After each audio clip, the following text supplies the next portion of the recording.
ગુજરાતી બાળ વાર્તાઓ. કાચબો અને કાગડો. એક વખતની વાત છે. ઘનઘોર જંગલમાં બટુક કાચબો અને મિન્ટુ કાગડો નામના બે ઘનિષ્ઠ મિત્રો રહેતા હતા. આખા જંગલમાં એમની દોસ્તીની વાત બધા જાણતા. એ બંને જ્યારે પણ કોઈને ત્યાં જોવા મળતા તો સાથે જ જોવા મળતા. બટુક કાચબો ઘણો ભોળો હતો.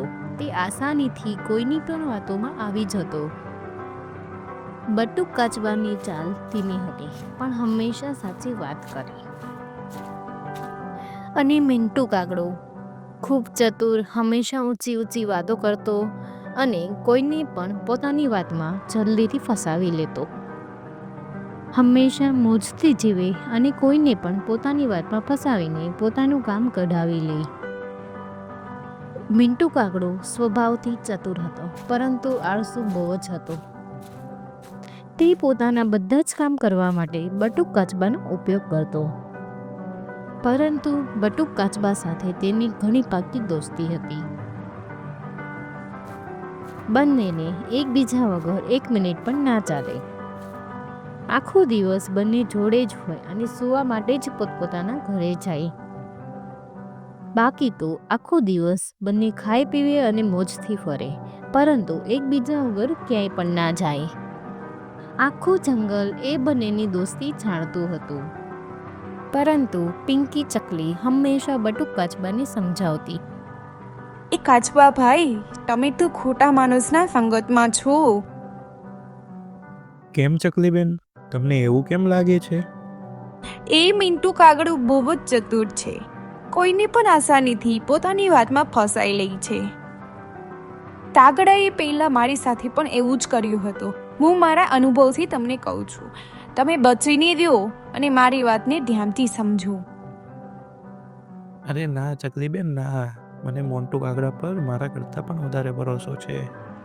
કાગડો ક્યારેય મારો ભરોસો નહીં તોડે. તમે એની ઉપાધિ ન કરો. ઠીક છે કાચબા ભાઈ, હવે તમારી મરજી.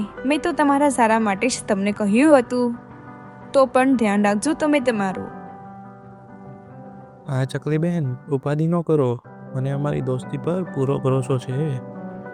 પછી ચકલીબેન તો પોતાના ઘરે જતા રહે છે. એક દિવસ કાગડો ખૂબ જ ભૂખ્યો હતો. તેને કંઈક ચટપટું ખાવાની ઈચ્છા થઈ. આજે તો કંઈક ચટપટું ખાવાનું મન થયું છે, પણ ક્યાંકથી જુગાડ કરવો પડશે. પણ શું કરું? અચાનક દૂરથી એક ખેતરમાં પાકેલા જાંબુડા, દાડમ અને પાકતા ફળોની મહેક આવી. અરે વાહ વાહ વાહ, શું મસ્ત મજાની સુગંધ આવી છે. લાગે છે કે નદીની સામેની સાઈડના ખેતરમાંથી સુગંધ આવે છે, પણ ત્યાં સુધી તો ઉડીને જવું પડશે ને. મને તો ત્યાં સુધી જવાની આળસ ચડે છે. એક કામ કરું, કાચબા ભાઈની મદદ લઉં. કાગડો તો ઝડપથી ઉડીને બટુક કાચબાભાઈ પાસે જાય છે. અરે કાચબાભાઈ, બહુ જ ભૂખ લાગી છે મને. કંઈક ચટપટું ખાવાનું મન થયું છે. એવું તો અત્યારે ક્યાં મળશે કાગડાભાઈ? મને નદીની સામેની સાઈડેથી કંઈક દાડમ અને જાંબુરાની સુગંધ આવે છે. ચાલો ને ત્યાં જઈએ. ચાલો ને ખેતરમાં જઈએ અને થોડું ખાઈએ. ભૂખ તો મને પણ લાગી છે કાગડાભાઈ, પરંતુ એ તો ખોટું છે ને. કોઈ બીજાનું ખેતર છે. પરંતુ જોવો ને, મસ્ત જાંબુડા છે ત્યાં. ચાલો ને, તમારા દોસ્ત માટે એટલું નહીં કરું તમે કાચબાભાઈ? સારું, ઠીક છે, ચલો જઈએ. એક વાત કહું કાચબાભાઈ, મારી તબિયત થોડીક ઠીક નથી. હું ત્યાં સુધી ઉડી નહીં શકું એટલું બધું. ઉપાધિ શું કરો છો કાગડાભાઈ? ચાલો આવો, મારી પીઠ પર બેસી જાઓ. મિન્ટુ કાગડો તો જૂઠું બોલીને અને ભોળી વાત કરીને બટુક કાચબાને પોતાની વાતમાં આસાનીથી ફસાવી લે છે.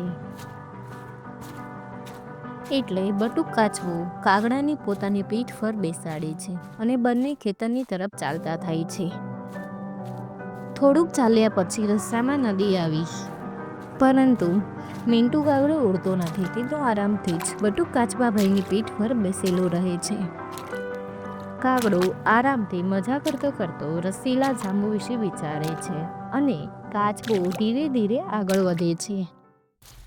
થોડીક વારમાં બંને નદી પાર કરીને ખેતર પાસે પહોંચી જાય છે. ખેતરની નજીક જઈને જોયું તો ખેતરના માલિક સૂતેલા હોય છે.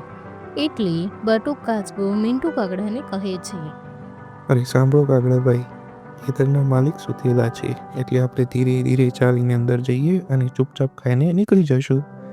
તમે અવાજ ના કરતા અને બિલકુલ વાત પણ ના કરતા, સમજી ગયા ને? હા કાચબાભાઈ, સમજી ગયો. ચાલો હવે અંદર જઈએ અને ખાઈએ. બટુક કાચબો ધીરે ધીરે ખેતરમાં ઘૂસે છે. થોડા આગળ જઈને એ લોકો જાંબુ અને રસીલા દાડમ ખાવા માંડ્યા. અચાનક કાગડો ખુશ થઈ ગયો અને કાગડો ઝાડ ઉપર બેઠો બેઠો ગાવા લાગ્યો.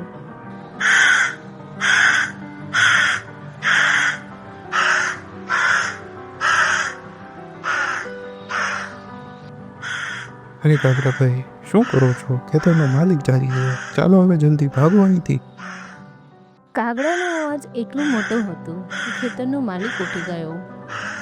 અરે, આ કોનો અવાજ છે? લાગે છે કે જંગલમાંથી પ્રાણીઓ આવ્યા છે.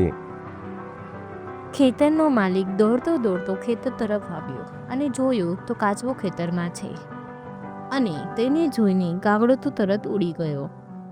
પરંતુ બટુક કાચબો ભાગી ના શકતો કેમ કે તેની ચાલ ધીમી હતી.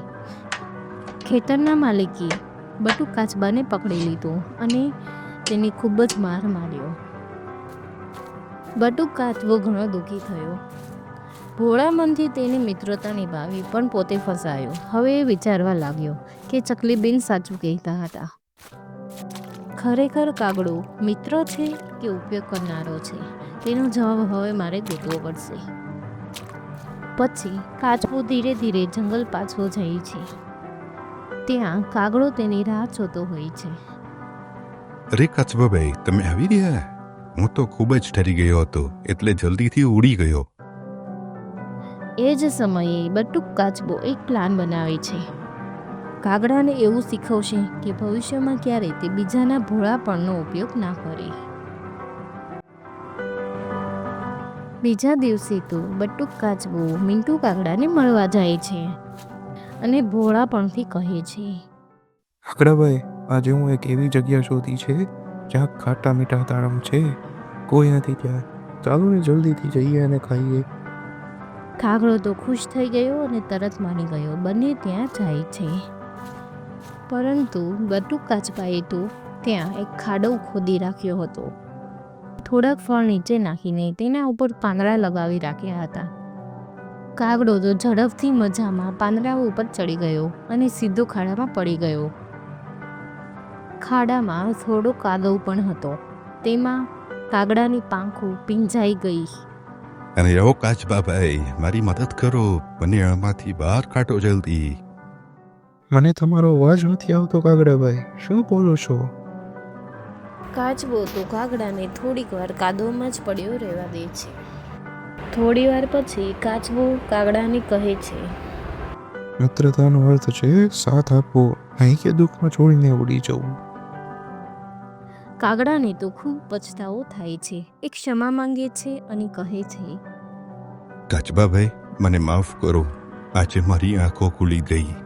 આજ પછી હું કોઈની પણ સાથે આવું નહીં કરું. સાચા દિલથી મિત્રતા નિભાવીશ. બટુક કાચબો કાગડાને ખાડામાંથી બહાર કાઢે છે. હમણાં તને એ સમજાયું હશે કે મીઠી બોલી બધું નથી. સાચું સ્નેહ છે તો વચન પાળવાનું હોય. હવે બંને ફરીથી પાકા દોસ્ત બની જાય છે. પરંતુ હવે કાગડો ક્યારેય પોતાના ઉપર ગર્વ કરતો નથી અને ક્યારેય પોતાની વાતમાં બીજાને ફસાવતો નથી. મિત્રતા એ વપરાશ નથી, એ વિશ્વાસ છે. અને ભોળાપણું કોઈની કમજોરી નથી, એના પાછળ ચતુરાઈ છુપાયેલી હોય છે. તો દોસ્તો, બટુક કાચબો અને મિન્ટુ કાગડાની વાર્તા તમને કેવી લાગી? કમેન્ટ કરીને જરૂર જણાવજો અને અમારી ચેનલને સબસ્ક્રાઈબ કરજો અને લાઈક કરવાનું ના ભૂલતા. બાળ મિત્રો લાઈક કરો આનું ના ભૂલતા, સબસ્ક્રાઇબ કરો આપણી ચેનલ ગુજરાતી બાળ વાર્તાને અને જુઓ સુંદર મજાની વાર્તાઓ.